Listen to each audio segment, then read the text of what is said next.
Bueno, creo que está grabando. Mire, les voy a explicar cuál es el problema, porque esto también es importante que ustedes lo entiendan. Resulta que ustedes están utilizando todos los sismos que son de magnitud superior a 6. Tienen 6, 6,1 y creo que hasta hay un 6,8. Bueno, aquí yo estoy en la página de Iris Wilbur 3 y estoy mirando uno de los eventos que uno de los grupos se está estudiando, que es magnitud de fase W 6,8 que ocurrió el 2020.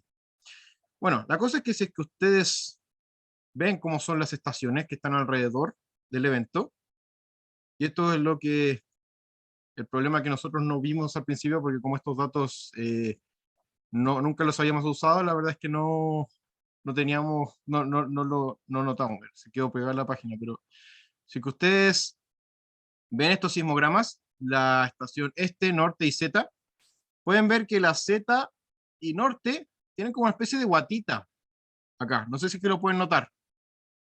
Ya, esa guatita, que ustedes ven que aquí sube y acá baja, eso no tiene que pasar con los datos. Este sismograma está, como se dice, saturado. ¿Y por qué?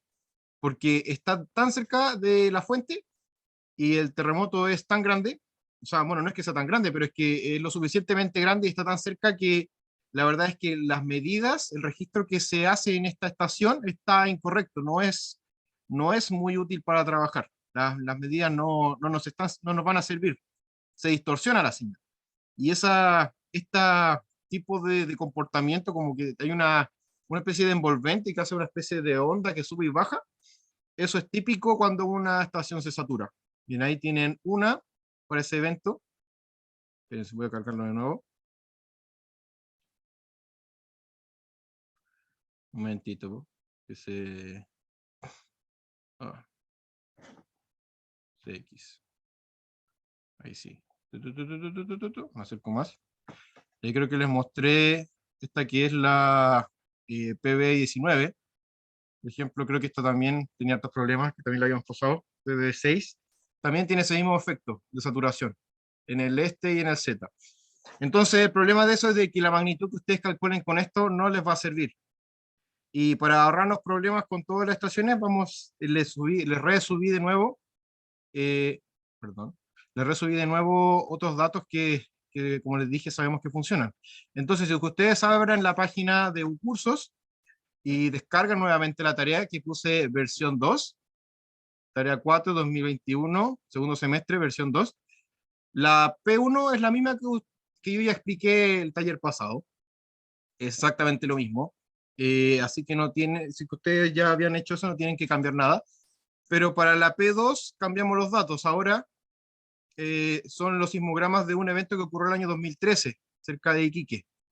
Y si que ustedes abren nuevamente el enunciado, van a ver que la P1 es la misma, exactamente lo mismo que ya habíamos hecho, pero la P2 le sale la información, o sea, pidemos que hagan exactamente lo mismo que ya les habíamos dicho antes, tienen que calcular la magnitud local y la magnitud de momento, pero la diferencia es de que aquí lo van a hacer para este evento que ocurrió cerca de Iquique, en el norte de Chile.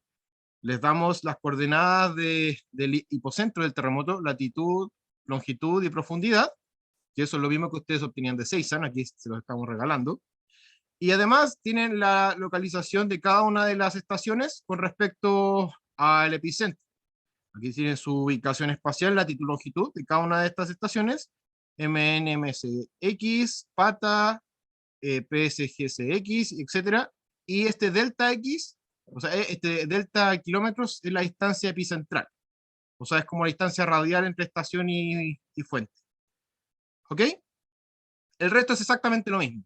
Le pedimos calcular la magnitud local. Para eso ustedes tienen la fórmula de magnitud local que vimos en clase, con el delta de las dos amplitudes, de la amplitud este A que representa el promedio del peak to peak, como les habíamos dicho, y menos el logaritmo de la amplitud de referencia, que es la amplitud que debería ser la que tendría un sismograma, o sea, un evento teórico a 100 kilómetros de la fuente con 1 milímetro de de amplitud, si no me equivoco. Bueno, aquí está la forma de calcular.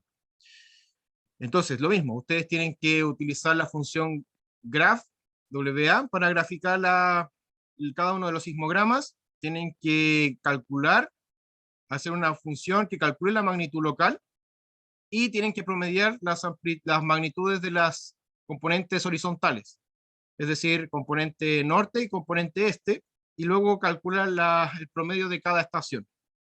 Entonces, es decir, esto ya lo vimos exactamente lo mismo que hemos estado haciendo, pero para que se entienda. Aquí yo hice un programa, que este es mi programa, no se los voy a compartir, pero ¿qué es lo que nosotros esperamos que ustedes hagan? Tenemos aquí en datos Wood Anderson, WA, todas las estaciones que vamos a usar, las componentes horizontales, este, norte, este, norte, este, norte, este, norte, etc. Y aquí yo lo primero que hago es graficar con esta función cada una de estas estaciones. Como ven aquí, se hace de forma inmediata, no deberían tener problema en poder cargar las estaciones usando la función graphWA. Ustedes simplemente copian el pad, toman la función y escriben el nombre de la estación. Entonces, vamos a voltear esto, o sea, vamos a hacer correr este programa, y aquí tienen la componente, en este caso, yo le pedí que salga la componente norte de este sismograma. Y como yo les explicaba antes, lo que ustedes tienen que hacer es buscar el valor máximo peak to peak. O sea, aquí llega la S, esto de aquí sería mi ventana de la S, y tienen que buscar el valor máximo de esta S, y, o sea, perdón, el máximo de distancia entre dos puntos en la vertical, en el eje Y. Aquí tienen dos, por ejemplo, aquí está el valor máximo, sería 315 milímetros versus menos 404 milímetros, y ahí ustedes tienen su A1 y su A2, que si se acuerdan cómo se calcula el valor A que sale en la tarea, este que está acá, sería el promedio de los valores absolutos de esos dos valores. ¿Ok? Y eso es lo que ustedes necesitan saber. El resto ya, si tienen más dudas sobre eso, lo pueden ver en la tarea anterior. ¿Alguna duda de esta pregunta? ¿Alguna duda? ¿Algo que necesitan que se explique un poco mejor para pasar a lo siguiente antes de dejar a Rogelio haciendo su clase? ¿No? No por mi parte. Gracias, Nicolás. Que explique de nuevo el código. Ya, a ver, y mira. A ver, si seguimos lo que dice la pauta de la tarea, nos presentan que hay varias funciones. Primera está la de graphWA. GraphWA, vamos a abrir, datos WA, acá está. Esta función lo único que hace es graficarte estos archivos, que son .dat, que son archivos que representan cada una de las componentes de la función. O sea, ustedes simplemente, si es que copian aquí en el file el nombre de la estación, se les va a graficar. Y eso es todo lo que tienen que hacer. Entonces, si yo estoy aquí en el pad, ¿qué me está diciendo? Y no sé, quiero ver la componente norte de la estación PSGSX, simplemente lo pongo acá y me sale esa componente. Y ahí ustedes tienen que buscar el peak to peak.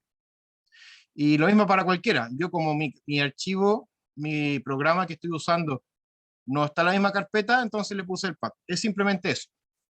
Ya para el tema del cálculo de magnitud, ustedes tienen que crear una función magnitud local en donde ustedes tengan que calcular una 0 y la magnitud local propiamente tal. Eso. ¿Quedó claro?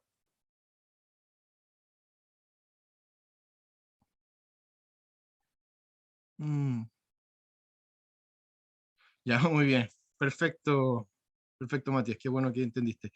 Y lo otro sería la segunda parte de la P2, en donde volvemos a pedirles que calculen la magnitud de momento, y se hace muy parecido a la P1, muy parecido. Si ustedes lo hicieron, se acordarán que habían tres funciones que tenían que usar. Una era para graficar las estaciones, la otra era para cortar, o sea, pero para graficar y cortar, que es esta función que se llama corte.m. Otra era para hacer un filtro, que es la función pass3.m. Y la otra es la que calcula la transformada de Fourier. Y lo que ustedes tienen que hacer al calcular la transformada de Fourier es calcular la altura del plató de las tres componentes de una misma estación.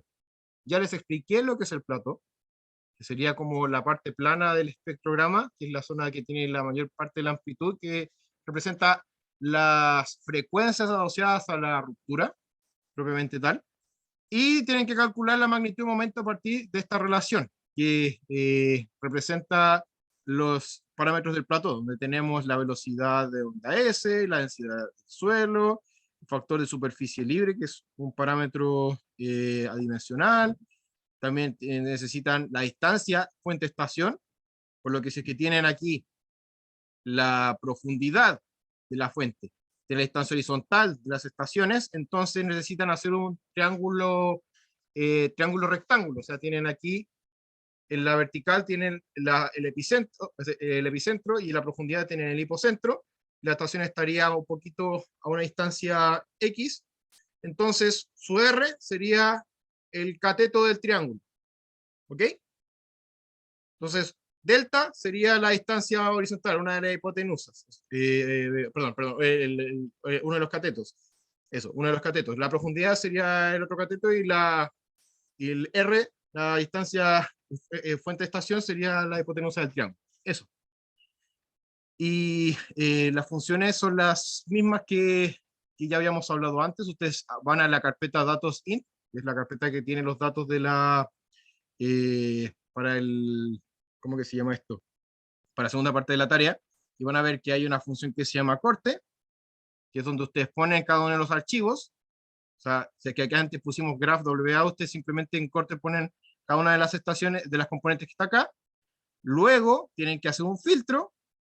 Ese filtro está puesto en la función pass3, en donde ustedes toman la función cortada, y se corta cuando ustedes, el output del corte es esa función cortada. En pass3 le dan esa función, además le dan la frecuencia de muestreo, que en este caso son 100 Hz, que está escrito en la tarea. Ustedes van a la tarea, van a ver que tienen una frecuencia de frecuencia de muestreo de 100 Hz, que está aquí, y les pide que hagan un filtro entre 0.01 y 20 Hz, justo lo que está acá. Ya les expliqué esto anteriormente. F1 y F2 son esas frecuencias de filtrado, quiero decir. No de muestreo, frecuencias de filtrado. Y eso sería, y bueno, y esos son los datos que tienen que meter después en su función de Fourier, que sería la que está acá. Ponen la traza y vuelven a poner la frecuencia de muestreo. Entonces, si es que yo anteriormente tenía mi función que calculaba, que tomaba todas, o sea, que graficaba el simograma Wood-Anderson, aquí yo hago lo mismo. Tomo un pad, tomo una de las estaciones del corte. Recuerden que para calcular la magnitud, de momento necesitan usar las tres componentes, y para calcular la magnitud total tienen que hacer un promedio por todas las estaciones. Aquí en este caso tomo una de las componentes de la estación UNAP, tengo todo este output, aquí tengo mi frecuencia de muestreo, mis frecuencias de filtrado, y luego eso lo meto en el pass3.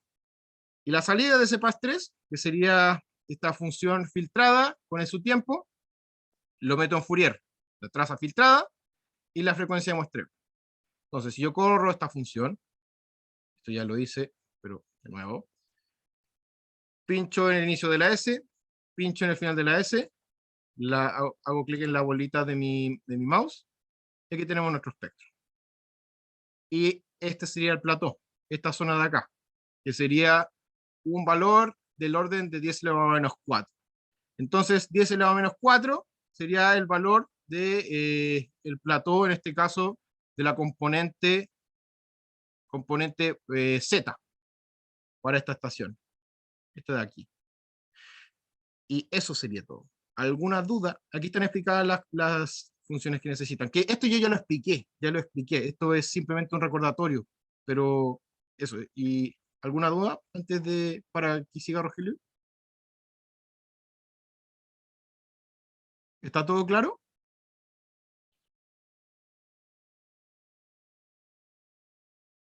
Gracias, Matías. Bueno, si no hay más preguntas, entonces voy a asumir de que está todo claro. Gracias, Loreto. Así que, por mi parte, eso sería todo. Voy a dar permisos a Rogelio, tu host. Y Rogelio, es toda tu día la clase, para que sigas tú. Muchas gracias por su atención.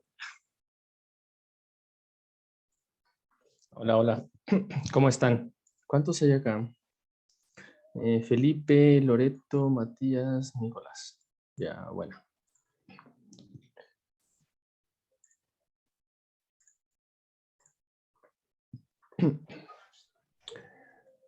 Hola, ¿cómo andan? ¿Tienen alguna duda de lo que acaba de comentar Germán antes de empezar con este nuevo tema? Bueno, a decirles también que es la última clase que tendremos en forma de contenido.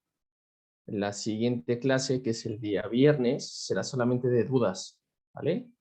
Entonces, para que vayan avanzando con su tarea, para que pregunten y bueno, un poquito también para que se despreocupen del contenido, ¿va?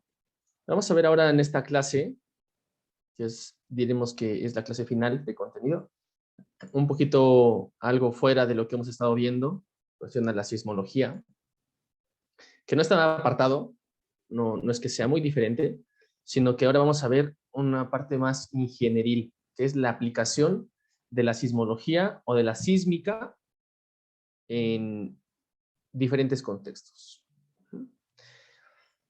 Aquí tengo una imagen del lado derecho, donde dice un profesor, parece que es un profesor, y hay un ingeniero, un geólogo y un geofísico. Y pregunta, ¿cuánto es 2 más 2? Y el ingeniero dice 4.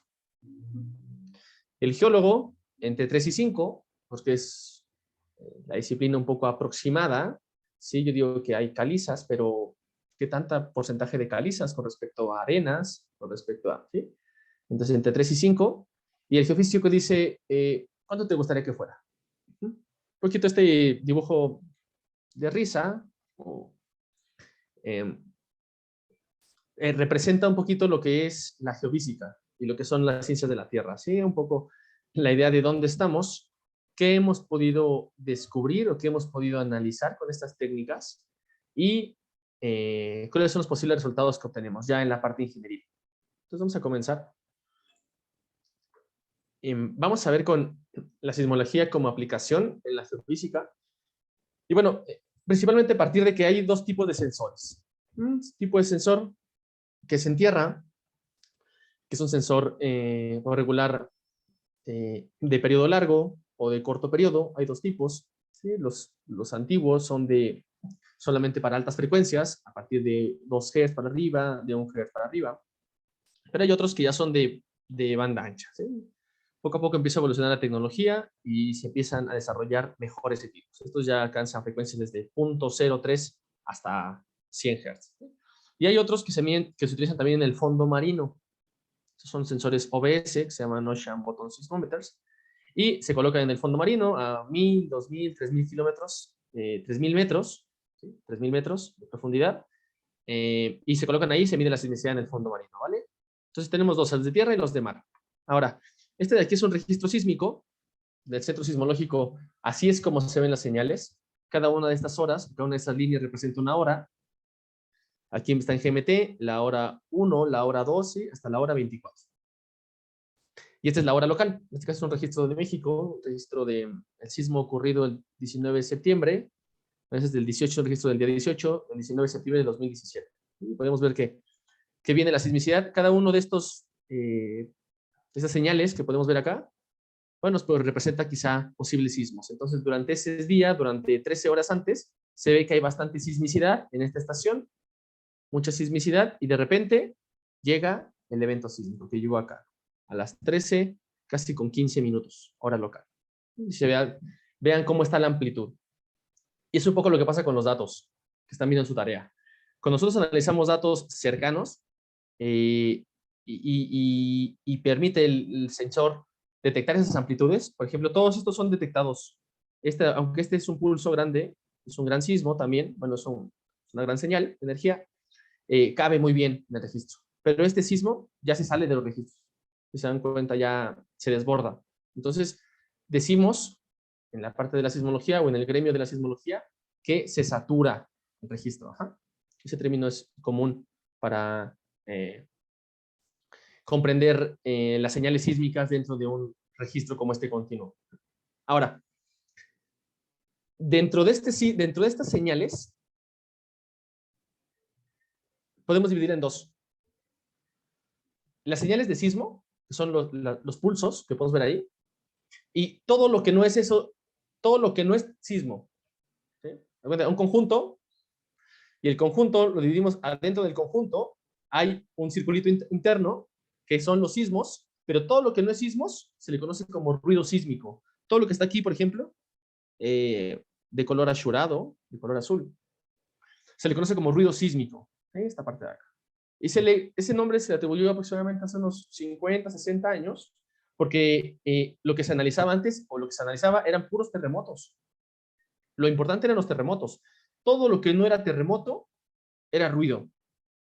¿Sí? En este caso, todo lo que se ve aquí que no ocurre señal sísmica o pequeños terremotos o pequeños sismos, es ruido. Entonces ese término se le continuó diciendo, ruido, y a alguien se le ocurrió, el pensamiento de alguien fue, ¿cuánto de estas, digamos, de estas 19 horas de registro, de estas 19 horas de registro, cuánto tiempo es sismo y cuánto tiempo es ruido?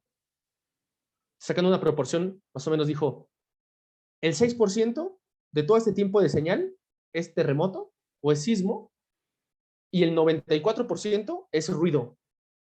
Queremos encontrar soluciones en el 6%, ¿y por qué no analizamos el 94%? Bueno, pues con esta lógica se desarrollaron técnicas matemáticas para tratar de analizar toda esta señal que no tiene sismo o que en su caso se puede filtrar también por sismo y quedarnos solamente con la señal pura, con la señal que no tiene eventos transitorios o puntuales que son los sismos. Este estudio de técnicas de ruido sísmico evolucionó muy rápido porque se tenían muchos registros históricos ahí guardados o archivados que solamente se utilizaron para la sismicidad, pero no se utilizaron para procesar ruido sísmico. Entonces, estas estaciones, como muchas en el mundo, son fijas, están permanentemente en el monitoreo y solamente sirven o les ponemos atención cuando ocurre un evento sísmico, que es lo que vemos, por ejemplo, en IRIS. En IRIS solamente no vemos todo el registro de todo el día, de todo el año, de todos los 10 años, sino solamente vemos la parte del terremoto. Todo lo demás lo desechamos. Bueno, pues hay una parte de la sismología, de la sísmica, que trabaja con este 94% también de señal, que como no conocemos o como no sabíamos qué pasaba, pues le decíamos ruido. Pero bueno, ¿qué se ha podido lograr a partir de esta contribución, a partir de la ciencia, ¿no? ¿Y para qué? Bueno, de la parte importante que se desarrolló utilizando los terremotos y utilizando también el ruido sísmico es el sistema de alerta sísmica temprana. Este sistema funciona en algunas partes del mundo, que lo que hace es que se ponen sensores en la costa, sensores sísmicos, como estos que yo les comentaba, monitoreando permanentemente, todo el tiempo están monitoreando, y cuando llega un evento en la costa, se emite una señal que la detectan los sensores. Cuando detectan muchos sensores la señal, se manda vía velocidad de la luz hasta la capital más cercana o la ciudad que se quiere alertar y suena una alerta. Una alerta que en el caso de México, para el sismo más cercano a la costa, se tiene aproximadamente 60 segundos y para el sismo un poco más lejano de la costa, que son donde ocurren con mayor frecuencia, se tiene aproximadamente 2 minutos desde que llega la señal. Entonces, llega la señal de que va a temblar, no es principalmente una predicción, porque ya viene la onda viaja 6, 7 kilómetros por segundo, y la velocidad de la luz, bueno, pues es casi instantánea. Entonces llega la señal hasta donde estamos, emite la onda, emite las bocinas de la ciudad, emiten una alerta de una bocina de que va a temblar, de alerta sísmica, bueno, la gente tiene 2 minutos para evacuar. Primero, segundo, tercer piso evacúa. A partir del cuarto piso ya no evacúa. Pero permite desalojar algunas escuelas, algunos centros de trabajo que se encuentran en esos pisos, y bueno, algunas otras partes de la sociedad que también pueden evacuar. Permite detener procesos también. ¿Qué es lo que se está haciendo en Chile? Bueno, pues en Chile lo que sucede es que Chile no está hasta acá, como Ciudad de México, cerca de 400 kilómetros, sino Chile se encuentra por acá, digamos. Entonces, cuando ocurre un evento en la costa, bueno, pues en esta distancia, se tiene de Valparaíso, por ejemplo, a Santiago, es aproximadamente 10, 15, 20 segundos. Eso es muy difícil para poder evacuar. Entonces, la alerta sísmica se está implementando también en Chile, pero no con la idea de evacuar, sino con la idea de detener procesos que están en tiempo real. Por ejemplo, el metro. Por ejemplo, algunas constructoras también que están realizando pozos, que están perforando, que requieren detenerse para recibir el movimiento sísmico. Los telescopios, por ejemplo. Los telescopios que están apuntando hacia una región muy particular y que con tanto que se muevan se descalibran, ¿no? Son muy precisos. Entonces, que se detengan los telescopios. Operaciones en tiempo real se estén haciendo 10 segundos que te avisen de que va a temblar, bueno, pues permite quizá alejarse de la zona y esperar a que llegue el evento. Entonces, esta parte de alerta sísmica temprana es un gran avance de la ciencia. Parecería que es algo sencillo, pero no lo es. Una de las principales aportes o características es que se puede, es una pregunta de investigación muy grande, ¿no? Todavía no hay respuesta, pero esto medio lo confirma. Es decir, ¿podemos saber el tamaño del terremoto solamente conociendo los primeros 3 segundos de él? O sea, solamente conociendo la onda P, ¿podemos saber qué tan grande es el terremoto? O sea, el terremoto cuando nace, ¿ya sabe de qué tamaño va a ser? Esa es una de las preguntas científicas que han agobiado a muchos sismólogos del mundo durante muchos años porque pues no se sabía si de entrada el terremoto cuando nace ya sabe el tamaño o el tamaño se va generando conforme va pasando la onda. Entonces, este sistema de alerta sísmica demuestra que con solo yo conocer la primera parte del terremoto, yo ya puedo estimar qué tan grande va a ser. Y así es como funciona la alerta sísmica. Detecta una señal, detecta la misma señal en 3, 4, 5 sensores, hace un procesamiento rápido para ver de qué magnitud puede ser. Si rebasa los 5, 5 o 6 de magnitud, emite una alerta. Si no rebasa ese umbral, no emite la alerta. ¿Sí? Entonces es un sistema científico, ingenieril, aplicado, que resuelve problemas sociales. Entonces también aquí hay un área de investigación muy grande, ¿no? La parte de la sismología. Y bueno, regresando un poquito al ruido sísmico, ¿qué es el ruido sísmico? Ya les expliqué un poquito de él, ya vimos la señal, dónde está el ruido sísmico. Ahora, quiero clasificarlo. ¿Sí? Principalmente 2 cosas. Ese ruido que se ve, esa señal pequeñita que se ve, que ustedes ven antes del terremoto, ¿sí? Eso que ven antes del terremoto es un ruido sísmico. Hay quien se ve, de repente ahí se ve una señal senoidal, una señal periódica, y después se ve que llega un sismo, y el sismo puede estar montado en esa señal periódica. Mucho de eso está generado por 2 formas. Uno, ruido antropogénico, que es el ruido de las ciudades, el ruido de las maquinarias, el ruido de los coches, de los edificios, de los árboles, todo ese tipo de ruido que generamos nosotros es el ruido antropogénico. Ahora, el ruido, si yo lo pongo, por ejemplo, en un bosque y lo dejo ahí, o en el desierto y lo dejo y yo me voy, el ruido va a ser distinto. ¿Sí? El ruido no va a tener carácter antropogénico porque no hay fuentes de energía que estén induciendo señales a mi sensor, sino que solamente es ruido natural. ¿Sí? Es el ruido que está llegando desde abajo, desde el interior de la Tierra, que está llegando a mi sensor. ¿Y qué son estas pequeñas? ¿Qué es por definición este pequeño ruido? Bueno, son pequeñas rupturas que se ocasionan dentro de la Tierra. Rupturas tan chiquititas, todo el tiempo se está rompiendo porque es un sistema dinámico en el que estamos, se está moviendo la Tierra. Todo el tiempo se está moviendo y esas pequeñas rupturas que vienen de todas partes, pues bueno, contribuyen a generar un ruido sísmico en todas direcciones. Esta idea costó trabajo entenderla porque hay que demostrar que el ruido sísmico o que la contribución del ruido se comporta como un campo difuso. No quiero entrar un poquito en detalles, ni con términos así medio complejos, pero el término de campo difuso, ¿sí? Trata de explicar que la energía se vuelve difusiva cuando se propaga en todas direcciones. ¿Y aquí voy con esto, con un ejemplo? Si yo me paro, por ejemplo, aquí en la pared ¿sí? Yo genero una sombra. O sea, atrás de mí hay una sombra. Si yo continúo de la pared hacia mí y proyecto, puedo saber cuál es la dirección de máxima energía, la dirección de la energía, ¿sí? Entonces, hay una fuente que está llegándome a mí por este lado, por este sector, y está atrás generando a mí una sombra. Ese es conocer la dirección de la propagación de energía. Pero ¿qué pasa, por ejemplo, cuando es un día nublado? O sea, el sol existe, el sol está, todo el tiempo está el sol. Pero si ya está nublado, así hay muchas nubes, yo no genero sombra. O sí genero sombra, mejor dicho. Sí genero sombra. Lo que sucede es que la sombra es en todas direcciones. Entonces, la suma de todas direcciones parece que da cero.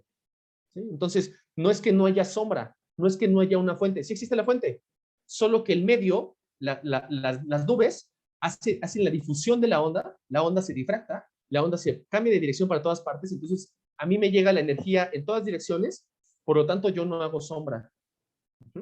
Y esa es un poco la teoría de campos difusos. Es decir, que el ruido se comporta difusivamente y que llega en todas direcciones y que si es un ruido natural, no viene de una dirección preferencial, sino viene del interior de la Tierra. Y este desarrollo o esta explicación se dio cerca del 2010, se demostró por el 2010, esta teoría de campos difusos. Y ahí permitió que estas técnicas se enriquecieran cada vez más y que cada vez pudieran dar mejores resultados. El ruido natural provenientemente viene del oleaje. Si ustedes revisan su señal sísmica, van a encontrarse una señal periódica antes de su terremoto. Esa señal sísmica posiblemente sea oleaje.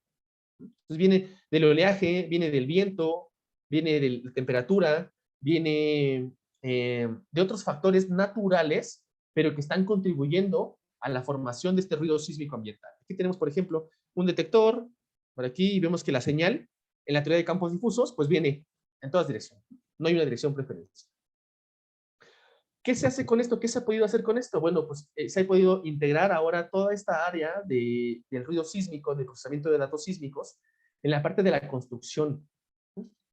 En la parte del diseño estructural, en la parte de conocer cómo es el suelo, ya vimos el tema de efecto de sitio, hemos hablado del tema de efecto de sitio, que es aquellas zonas donde se tiene un basamento rígido, por encima de él tenemos una capa sedimentaria, y eso hace que la onda cuando llegue en algo rígido, que es de mayor densidad, mayor velocidad, la onda viene naturalmente libre. Cuando llega un medio sedimentario que tiene porosidad, que tiene saturación, que tiene poca densidad, pues la onda le cuesta más trabajo pasar, y como le cuesta más trabajo pasar, se queda atorada ahí, y se queda vibrando la onda.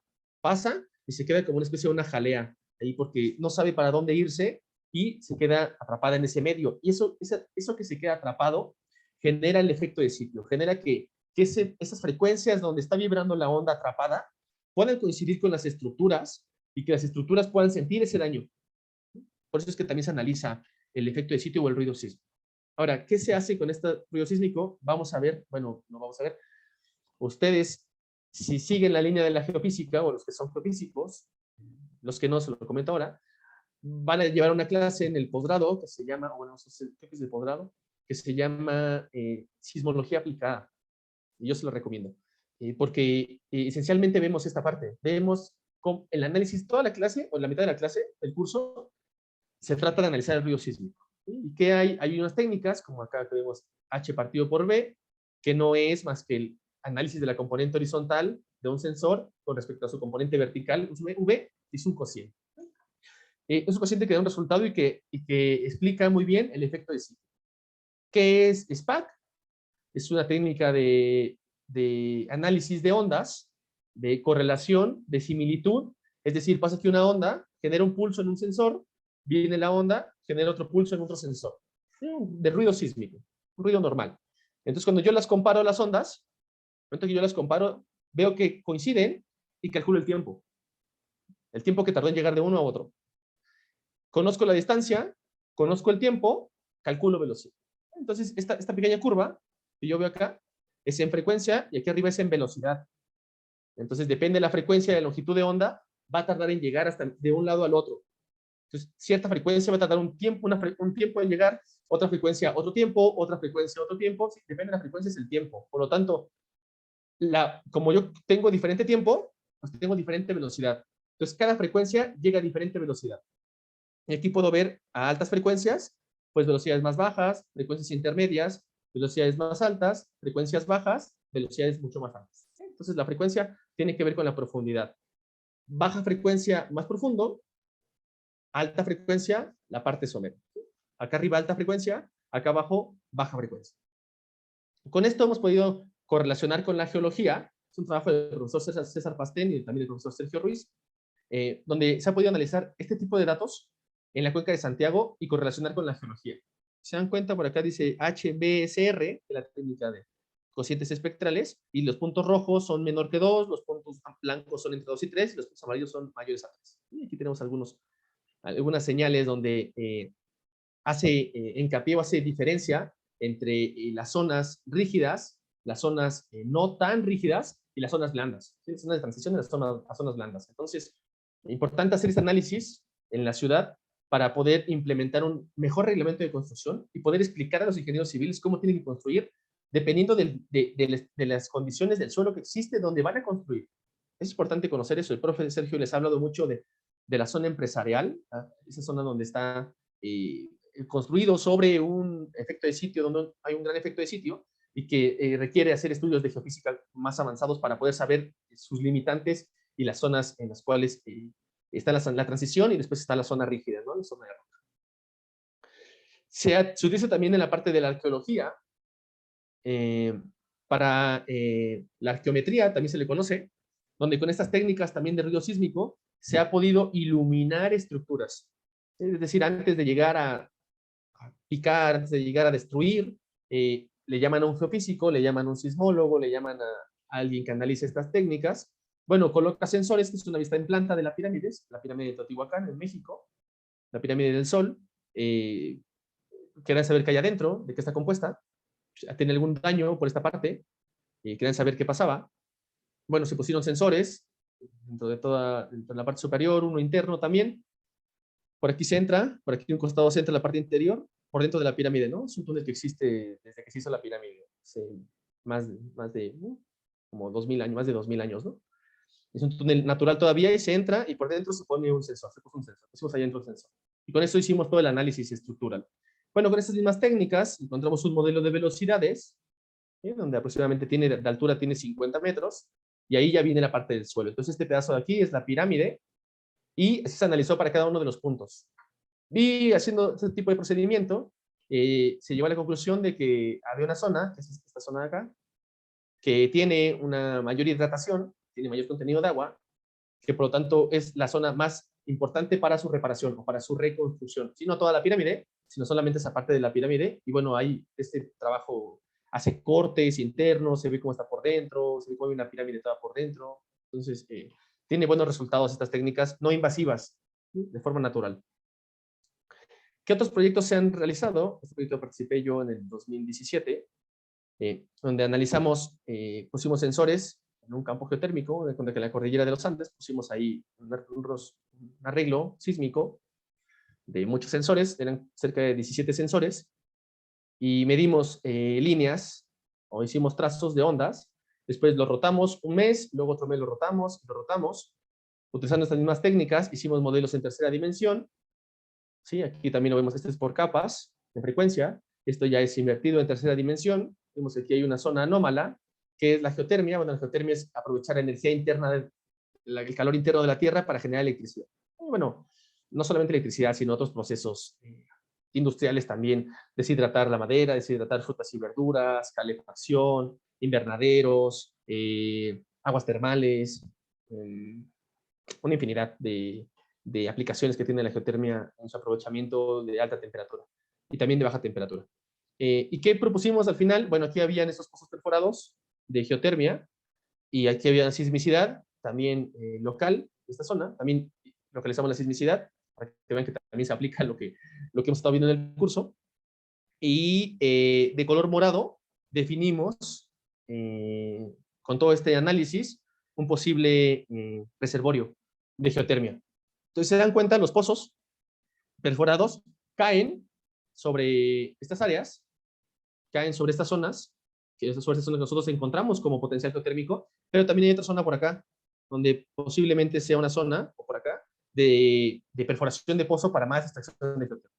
Uno de los problemas de la geotermia es que solamente 4 de cada 10 pozos son productores. Entonces, el arriesgue es mucho, cada pozo vale como 10 millones de dólares.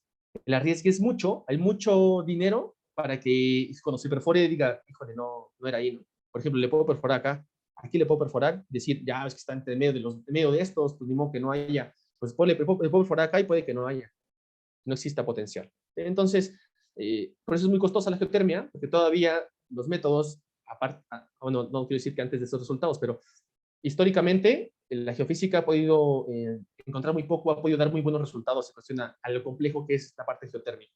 Pero bueno, es una técnica que nosotros aplicamos, desarrollamos con ruido sísmico y vemos que tiene posiblemente resultados concretos. Entonces esto ya reduce los costos, la incertidumbre y invita a las empresas o al gobierno a invertir, ¿no? A poner esos 10 millones de dólares porque saben que a lo mejor no es 4 de cada 10, sino la probabilidad puede ser a lo mejor ya 8 de cada 10. Y eso ya es el doble, pues ya es posiblemente rentable en un futuro cercano, ¿no? Entonces, esta idea de la geotermia, de aprovechar el calor para generar electricidad, viene ahora a revolucionar un poco la idea de eliminar las termoeléctricas con respecto a todo el cambio climático y con respecto también al compromiso hecho para los 50 años, reducir a cero las emisiones de carbono. Entonces, es un área de investigación muy importante que se ha venido desarrollando en los últimos años y que, bueno, seguramente va a seguir creciendo por la energía que genera, que es 24 por 7 por 365 días, por toda la vida, ¿no? Difícilmente vamos a acabar el calor interno de la Tierra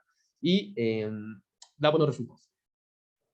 En la parte de la minería, también, cuando se perforan pozos y se están haciendo fracking o se está trabajando con la minería, bueno, pues también se utiliza el monitoreo sísmico. Una de las áreas donde ustedes también pueden trabajar, si se dedican a la sismología, es en la minería. A veces yo también era de esos, ¿no? Que no quería trabajar en la minería, decía, no, la minería es muy sucia, o la minería, digámosle como queramos. Pero al momento que uno se da cuenta que uno puede solucionar problemas de la minería, en lugar de generar problemas, puede uno solucionar problemas, bueno, parece que es interesante entonces meterse a estudiar y meterse a trabajar en la minería para decirles, así no se tiene que hacer, o así sí se tiene que hacer. Entonces, ¿qué se hace acá? Se analiza la sismicidad, también por que dice momento, magnitud de momento, entonces se analiza la sismicidad por magnitud, vemos que hay sismos hasta negativos, menos 1.9, menos 1.5, efectivamente hay sismos negativos, se dan cuenta la magnitud es una función exponencial que es linealizada por un logaritmo, en realidad es exponencial la magnitud, se va exponencialmente la magnitud, y ¿cómo la linealizamos? Pues le ponemos un logaritmo, entonces la función es logaritmo para linealizar el sistema. Entonces, como es energía que crece exponencialmente, también puede tener en la parte negativa, ¿no? También puede agarrar valores negativos. Entonces, no se asusten negativos también. Entonces, ve aquí que hay un proceso en el tiempo donde empieza a aumentar la sismicidad, aumentar, de repente hay un periodo donde aumenta mucho la sismicidad, detienen la minería. Pero detener la minería no es cualquier cosa, ¿eh? Detener la minería es un problema serio. O sea, ¿cuánta cantidad de plata se pierde por detener la minería? En la capital humano, en maquinaria, en inversiones, en producción. Pero la sismología nos da esa oportunidad de decir, ¿sabes qué? Está aumentando mucho la sismicidad, esto puede colapsar. Por favor, detente. Entonces pararon. Se detuvo un poco la sismicidad. Ok, continuaron. ¿Sí? Y otra vez dijeron, ¿sabes qué? Paramos. No puede seguir así. Entonces, aquí está la referencia abajo, si quieren leer el artículo. Pero importante es el poder que tiene un geofísico, un geofísico, de decisión en un área tan grande como la minería y de poder parar la faena. Entonces, así de grande es la responsabilidad, así de grande también son las lucas, ¿no? La plata. Ojalá no se vayan por ese lado, ¿no? Pero sepan que grandes responsabilidades también tienen grandes retribuciones. Otra parte también importante que se hace es en la parte de la vulcanología. También hay un trabajo de 2017 donde analizan los sismos. Es un volcán en Rusia. Se analizan, hay 2 sismos, se analiza la sismicidad en estos volcanes. Se ve el registro sísmico y también se calcula su espectro de Fourier. Nada más aquí el espectro de Fourier está en lineal logarítmica o lineal. Si ustedes hacen su espectro de Fourier lineal, va a dar algo así. Si ustedes hacen log, les va a dar como el que conocemos, ¿no? Que viene un plateau y luego decae con una pendiente. Entonces viene el tiempo en tiempo y en Fourier. Es un trabajo científico. Y se dieron cuenta que existía de repente sismicidad constante, y lo que hicieron fue saber si esta sismicidad era repetitiva, es decir, ya había ocurrido en el pasado. ¿Qué hicieron acá? ¿Qué hicieron acá? Bueno, pues implementaron técnicas ahora muy novedosas de inteligencia artificial, el machine learning. Entonces, ¿qué hacen? Agarran un terremoto como este, un terremoto base, ¿sí? Lo fijan, ese terremoto base, y lo ponen a correr en todo el registro de los últimos 10 años, por decir un tiempo, ¿no? Pues puede haber dicho un año, puede haber dicho 10 años. Entonces, en un tiempo de 10 años, lo pueden a correr cada muestra, pueden a correr este sismo, ¿sí? Durante mucho tiempo, y se dan cuenta que este sismo ya se repitió, que ese sismo ha estado ocurriendo en los últimos 20 años, que en enero ocurría más, que en febrero, que en marzo ocurría más que en abril, que en diciembre no ocurre, que, ¿sí? Entonces, este sismo no es nuevo este sismo, sino tiene ya una recurrencia en la parte de la sismología. Entonces, lo que quieren hacer es encontrar patrones de sismos que hayan ocurrido cuando esta cosa hace erupción, cuando esta cosa salga. Cuando logren encontrar esos sismos característicos de erupciones, bueno, pues entonces podrán saber que cuando llegue un sismo similar, esto podría ser erupción. Entonces, un poco con la sismología y aplicando las técnicas de Machine Learning, corriendo muchos datos, han podido un poco entender el análisis del volcán o qué es lo que pasa por debajo de los volcanes, ¿sí? A gran profundidad.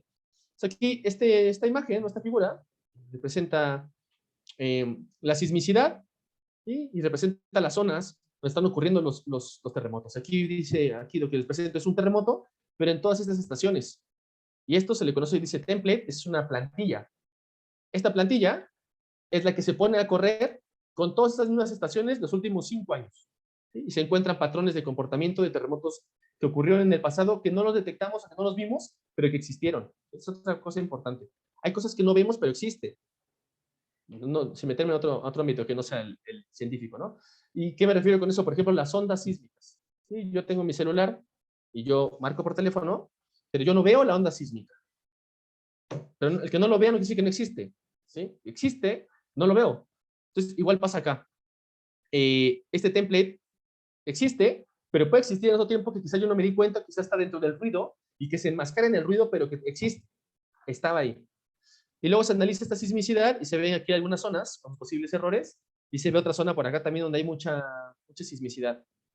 ¿Qué hacen? Pues hacen un pequeño modelo donde analizan que aquí posiblemente esté entrando la cámara magmática, está en la profundidad del Mojo, de Mojorovich, y esto esté aumentando o esto esté desarrollando un sistema tectónico o volcánico acá abajo, y que eso esté haciendo que aquí existan la parte de volcán, este volcán es un corte AB, es este AB, existe la parte de este volcán, y exista también este pequeño volcancito que está por acá, por aquí, y al final el volcán más grande, ¿no?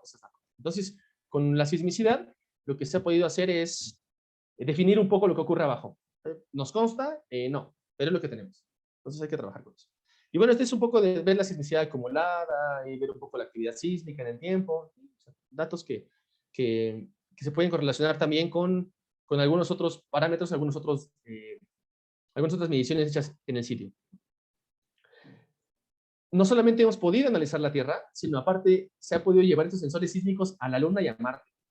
Es otra parte de la ciencia que se encarga de estudiar cuando se va a Marte, cuando mandan un bichito, un robotcito a Marte, lleva sensores sísmicos, va a ser sismología. Y así, aunque parezca un área de la sismología muy poca estudiada, o de muy poca relevancia, bueno, pues cada vez que se va a Marte o a la Luna, se llevan sensores sísmicos para saber qué hay.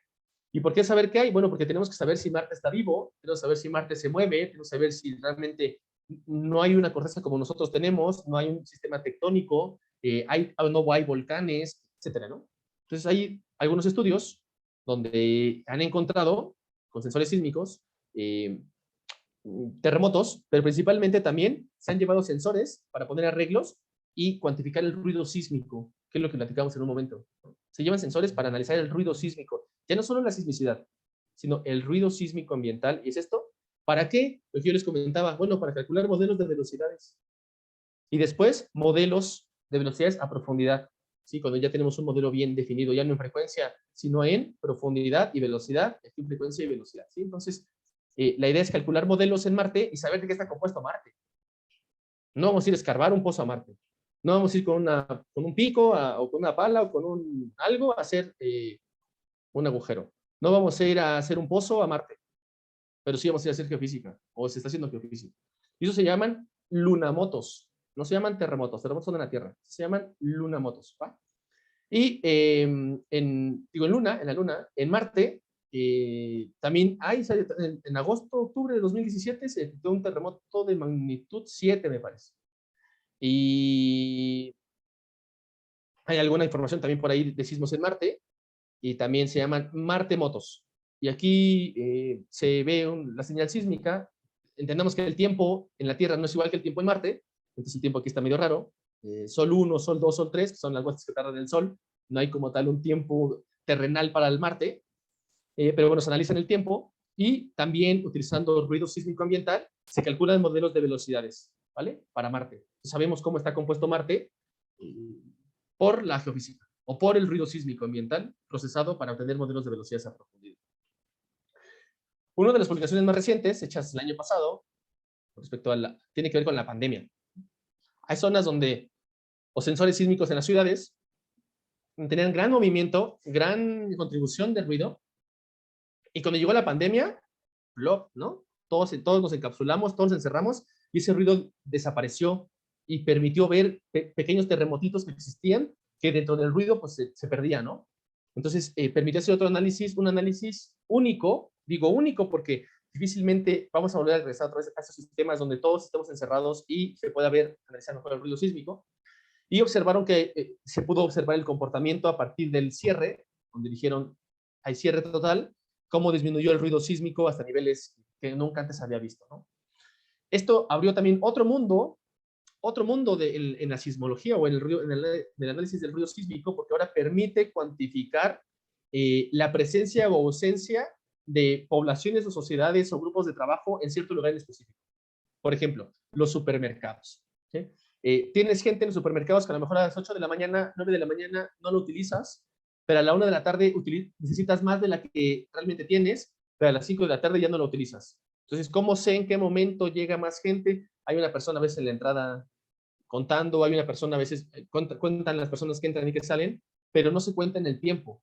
Solamente hay un conteo en el día, pero no en el tiempo. Entonces, en el análisis sísmico permite observar a qué hora del día, en qué momento, qué días, en qué parte del año tienes más gente, hay más movimiento, y eso permite como hacer protocolos de mejor eficiencia en su distribución del personal. Es decir, a partir de las 12, tú no vas a cobrar, tú vas a pasar al área de, no sé, revisión de producto. A las 5 de la tarde tú vas a dejar de recibir producto y vas a la parte de cobrar, ¿no? De caja. Entonces, ¿cómo optimizar a la gente o a las personas que están laborando en una empresa de acuerdo a los tiempos que uno conoce utilizando estas técnicas como ruido sísmico? Bueno, esta es la clase que queríamos compartirles, la clase final. Vimos puras aplicaciones. Ojalá algunos de los que sean geofísicos y los que no también, si se interesaron por algún tema, nos escriban, nos manden un mensaje y podamos, no sé, si tienen alguna duda, platicarlo, conversarlo, y si van a estar, son geofísicos y van a estar en el siguiente curso que es sismología aplicada, pues seguramente también por ahí nos veremos, ¿no? Dando clase. Eso tenía para compartirles. Bueno, muchas gracias, Rogelio, por tu clase. ¿Alguna duda? ¿O algo que alguien quiera aportar? Vamos a abrir el debate acá. Ya. Bueno, alguna otra cosa. Síganme en mis redes sociales como Rogelio Recter. Ahí publico cosas de sismología y temas relacionados a todo lo que tenga que ver con esta parte de aplicaciones y eso, ¿no? Entonces, si tienen por ahí alguna inquietud, igual, más fácil, la parte del Facebook. Si tienen dudas, preguntas, con todo gusto las respondemos. Les puedo explicar un poquito más de algún tema que les haya interesado. Y pues parece que hasta aquí hemos llegado, compañero Germán.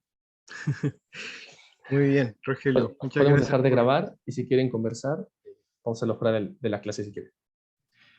Sí, yo creo que voy a dejar de grabar.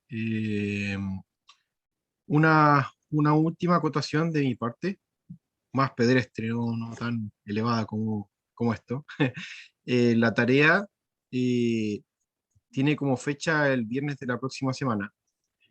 Si quiere más plazo, puede existir la posibilidad de prorrogarlo hasta el domingo, pero eso sería ahí estaría la fecha para la tarea. Ya lo cambié en cursos y actualmente está para el día viernes a las 12 de la noche. Así que eso.